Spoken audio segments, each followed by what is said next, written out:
ලැබුවා වූ නව වසර ආදරණීය ඔයාලා හැම දෙනාටම සතුට සෞභාග්‍ය සාමය නිරෝගී භාවය කිරියෙන් පැණියෙන් ඉතිරෙන සුබම සුබ නව වසරක් වෙන්න කියලා හදවතින්ම සුබ ප්‍රාර්ථනා කරනවා.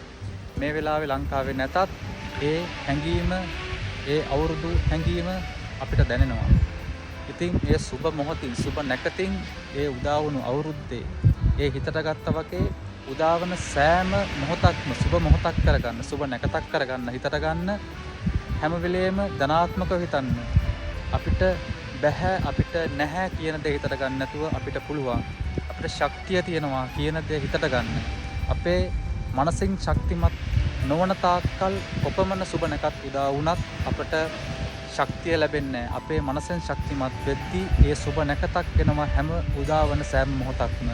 ඉතින් සුභාදාමේ ඒ ශක්තිය දොරටු ඇරෙන්න අපේ මනස ශක්තිමත් කරගන්න ඕන, ධනාත්මක වෙන්න ඕන. එතකොට ඒ ඍණ සිතුවිලි අයින් වෙලා, ඒ පරාජිත හැඟීම් අයින් වෙලා, ජයග්‍රහණය උදෙසා අපි බලාපොරොත්තු වෙන ඉලක්ක කරා අපේ ජීවිත ගමන මෙහෙයවන්න, අප බලාපොරොත්තු වෙන ඒ සංසාරේ කෙලවරක් දක්වා අපේ සසර ගමන කෙටි කරගන්න, ඒ උතුම් මාර්ගයේ ගමන් කරන්න හැමෝටම ඒ ධෛර්ය ශක්තිය ලැබෙන්නේ ධනාත්මකව හිතන්න, හැමදේම සතුටින් බාර ගන්න, ධෛර්යමත් වන්න, වීරයමත් වන්න. එතකොට උදාවන සෑම මොහොතක්ම සුබ නැකතක් වෙනවා ඔයාලා හැමෝටම. ඉතින් නැවතත් කියන්නේ සුබම සුබ අලුත් අවුරුද්දකට ආදරයෙන් සුබ ප්‍රාර්ථනා කරනවා ඔබලා හැමෝටම, ඔය සියලු දෙනාටම.